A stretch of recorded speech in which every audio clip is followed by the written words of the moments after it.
The interest was because I liked sports and I liked participating in sports, and I thought that I could relate to that patient population. I think the challenges are constant, right? At each step of the way, someone says, "Oh, well, don't go to medical school. Medicine has changed. You don't make the same money. The hours are terrible. The government is so restrictive." I said, that's great. I said, "You've known me for 15 minutes.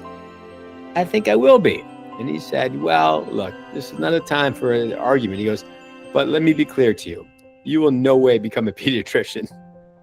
From a young age, much like all of us, either knew I was going to be a doctor, or my parents convinced me I was be a doctor or a failure. So it was one of these two pathways as a son of immigrant Indians.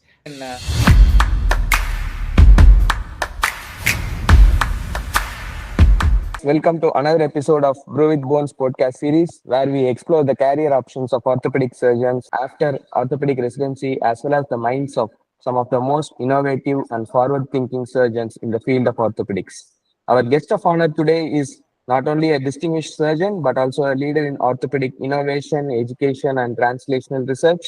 We are privileged to welcome Dr. Paul Sethi, a board-certified orthopedic surgeon, a sports medicine, and a shoulder surgeon, a true leader who practices at the ONS Foundation for Clinical Research and Education at the Connecticut.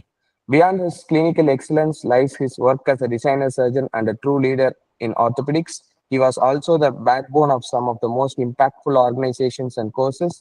In this episode, we explore his journey into orthopedics, sports, and shoulder surgery, and his pathway to leadership and innovation. So, Dr. Sethi, let's start at the beginning. Can you walk us through your journey into orthopedics and more specifically into sports and shoulder surgery? Sure. First, thank you so much for inviting me on your program, and congratulations to both of you, Dr. Jerry and Dr. Satish, for embarking on another amazing project. So let's be clear. You said nice things about me, but many of these same things are true about the same of you two. It's been now 25 years, so maybe the journey is blurry or the story will be told in a different light. But from a young age, much like all of us, either knew I was going to be a doctor, or my parents convinced me I was be a doctor or a failure. So it was one of these two pathways as a son of immigrant Indians: doctor, lawyer, engineer. I don't know if it's still true. Maybe now it's finance and internet genius. But at that time, I was influenced by my family, and I happened to like science and healthcare and interacting with humans. So I after this in the United States, you first go to university. So you do an undergraduate degree where you spend 4 years studying a topic. I chose biochemistry. And you get your prerequisites or your requirements, and then you make an application to medical school. Once in medical school, it was very clear to me that I went into medical school. This is a true story, thinking I was going to be a pediatrician. And on my very first interview for medical school, the interviewer as the dean of the medical school. He says to me, "Well, what kind of doctor are you going to be?" I said, "I'm going to be a pediatrician." He says, "Well, why do you think that?" And I said, "Well, my mother's a nursery school teacher, and I worked in her school and her camps for many years, and I really enjoy working with children." And he paused. And he said, "Listen, you're a very impressive young man, and I'm going to tell you, you're going to get into medical school, but you're not going to be a pediatrician." And I looked at him and I said, that's great. I said, "You've known me for 15 minutes. I think I will be." And he said, "Well, look, this is not a time for an argument." He goes, "But let me be clear to you. You will no way become a pediatrician." Anyhow, this guy knew from the moment he met me that I was going to do something more hands-on, just like everyone on this phone call. And I like the decision making. I like the ability to see a problem and fix a problem. And thank God there are nephrologists who can think through acids and bases and chemistry equations and really have a cerebral experience on how to help you. But my skill set was to identify a problem, think through it, and then act on it. So that's how I became an orthopedic surgeon. I did look into transplant surgery and head and neck surgery, so it was always going to be a surgical field for me. And then finally, within sports medicine, well, I knew I didn't like spine surgery because, at least at the time, the only thing that you did with spine surgery is made an opportunity for another second or third spine surgery. I know it's changed a little bit now, and I don't want to insult the spine surgeons, but I was in sports when I was in university. I was into wrestling and into football on a competitive level. So it became a very natural thing to want to go to sports medicine. Okay, like what were some of your early influences or challenges that shaped the clinical interest you had? I mean, I think there's a combination of interests and challenges. The interest was because I liked sports and I liked participating in sports, and I thought that I could relate to that patient population. I think the challenges are constant, right? At each step of the way, someone says, "Oh, well, don't go to medical school. Medicine has changed. You don't make the same money. The hours are terrible. The government is so restrictive." Then I said, "Well, I'm going to go to orthopedics." And they said, "Oh, it's so competitive. It's so hard to get that spot." And finally, sports medicine. Well, there's no jobs available. It's overwhelmed. It's overrun. All you're going to do is see patellofemoral pain. So there was a lot of individuals who weren't as happy or just were jaded by their own individual experiences. I kind of look at the world and I tell all the students and residents and fellows I work with, when someone says no to me, I kind of smile and I just see through them. You know, I know better than to try and walk through them, or I certainly know not to listen to anyone who says, when someone says no, it's clearly someone who's just going to be in my way. But instead of walking through them, I've learned now as I've gotten older just to walk around them. But a no to me just is no longer a barrier. It's just someone who I know is not going to help me get where I need to get to. So taking no for not an answer. Yeah, That's look, it. I don't. No is just a perspective, and it's someone who doesn't understand that the mission that I'm chasing. Excellent. So at what point of time did you identify problems in surgery that the current tools or implants couldn't solve?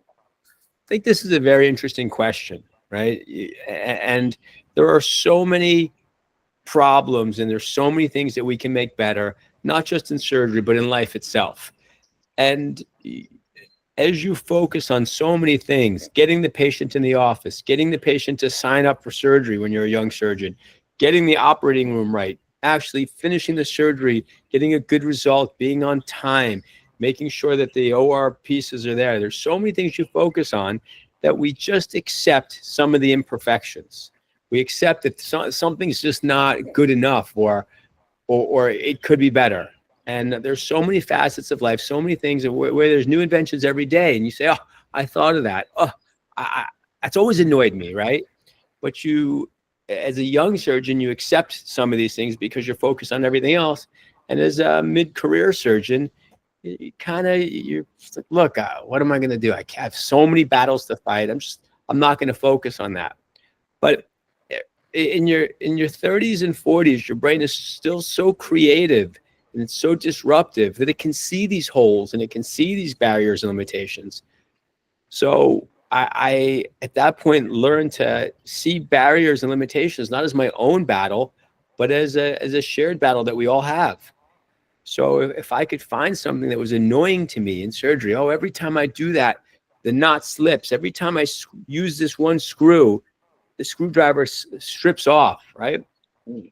I mean, maybe I have a lot of problems and more than you guys as skilled surgeons, but I think these problems are ubiquitous, and you just have the energy to draw back and say, is that worth changing? Dr. Paul, it's the same everywhere. We also face the same challenges that you face through, and it is, I believe, it's universal among all of our surgeons.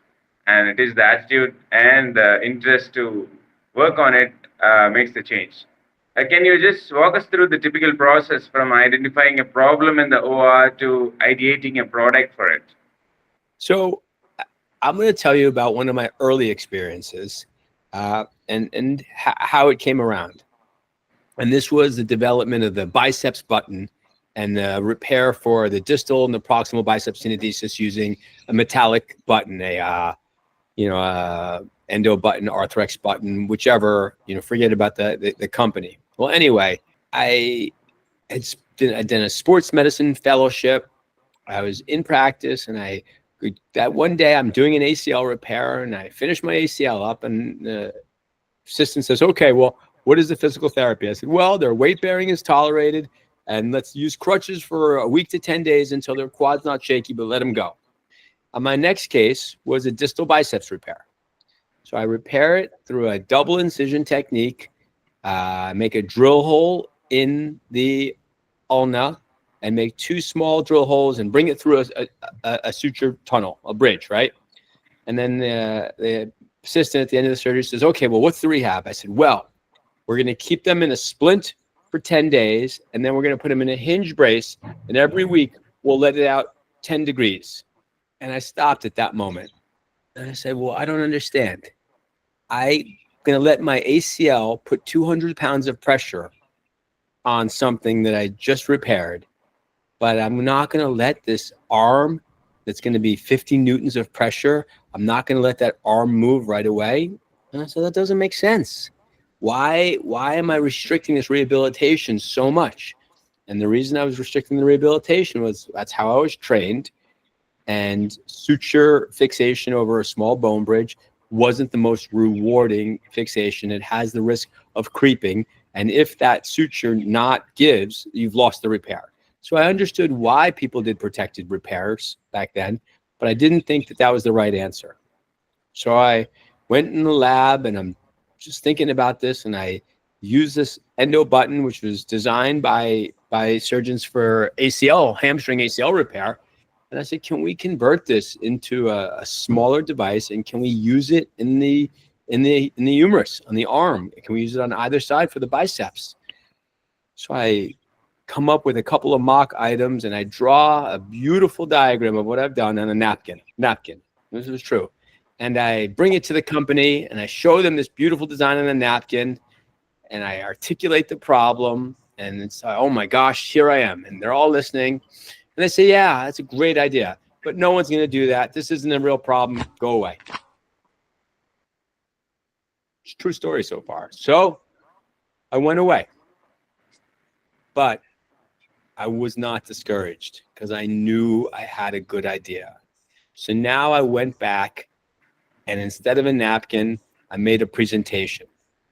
Instead of just a couple of pictures, I did a little bit of biomechanical testing on it.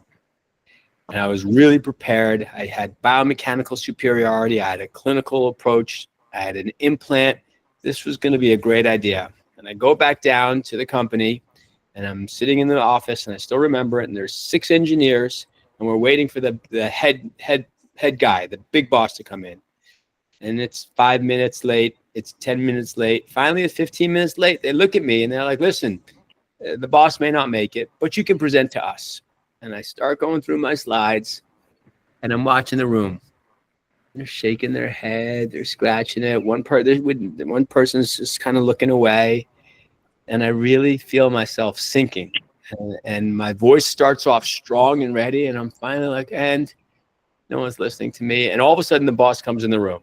And I get the energy again. And I back up 6 slides, and I start again, and I get my 3rd slide into this. And again, none of this is an embellishment. This is all fact. 3rd slide in, and the boss of the whole company, who I'd been waiting for, gets up and walks out of the room. What? It took me 6 slides to lose the engineers and 3 slides to lose the boss. I mean, the day is getting worse and worse. So first, my paper napkin was garbage. That's a lesson. We'll talk about that.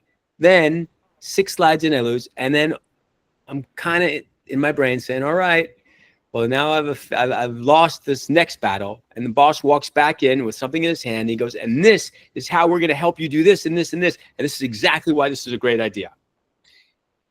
And I smile. And then he goes around the room to all the engineers and like a bunch of ducks in line.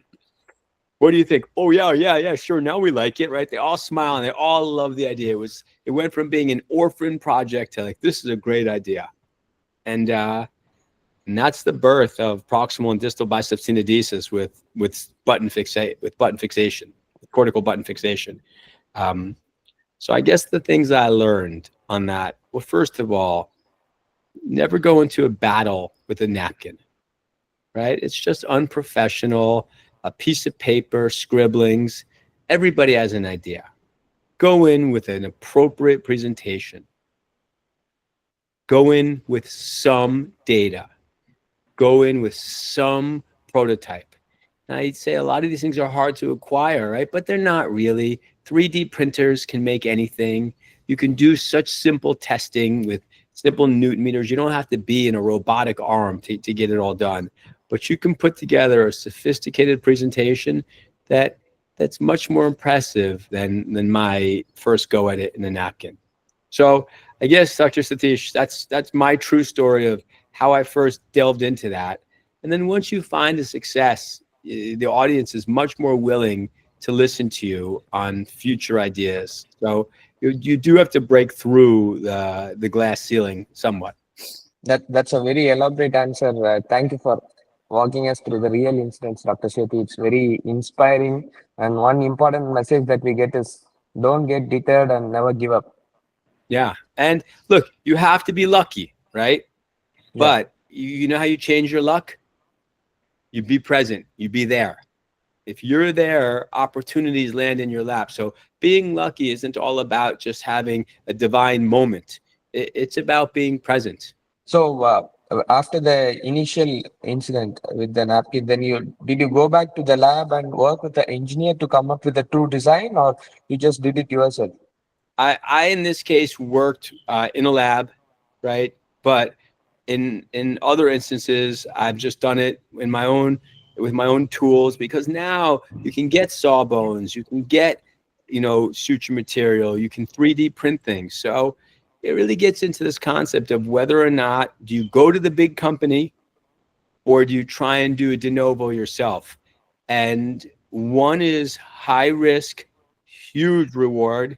One is lower risk, lower reward, but the lower reward is still something substantial. And sometimes breaking into the organization, learning the ropes, getting access to the testing, then allows you the ability to later on go and develop by yourself.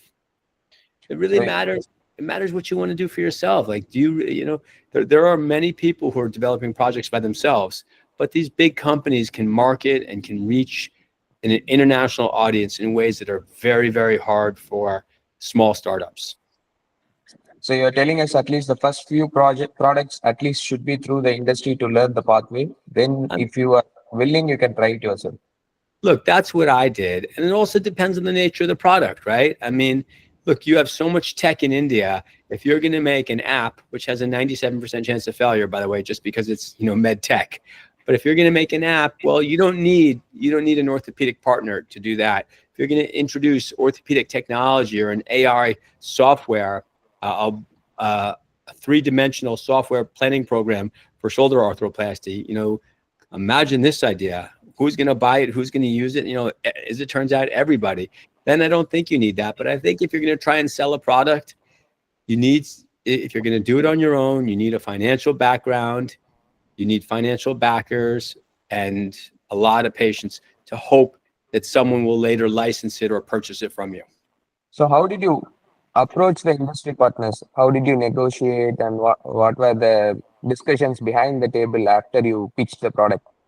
I mean, at this point in time, the bigger the company, the more likely is that they have a fixed set of rules that they're going to fall within. And it depends on how articulated the idea is. So if it's an idea that's incomplete, then they're going to, in an obtuse way, say they're going to give you a certain royalty percentage, but not tell you exactly how much it is. And if they bring in other designers, you're going to end up getting chopped away.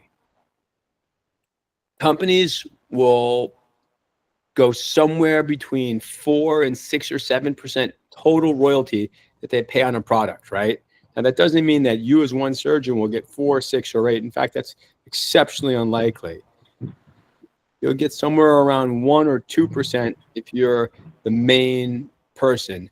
The bigger the company, the lower the royalty you're going to get. So as much as you think you want to go in there with a big gun, they walk away and they're like, we're actually the big deal. And, it's like it's like when someone signs your first record, your first album gets signed, you end up making a deal because it's maybe not the best deal out there. So how did you choose Ortrex? So why didn't you go with a smaller company where you get a bigger deal? How did you choose Orthorex? At the time, I thought they were the industry leaders. In fact, they still are, right? And there's a lot of very good companies out there, and it's not to be disparaging. I just had a relationship with them, and I thought they were really the innovators at that time. And look, they continue to be major innovators. So, but that doesn't mean there are other companies who aren't equally fantastic.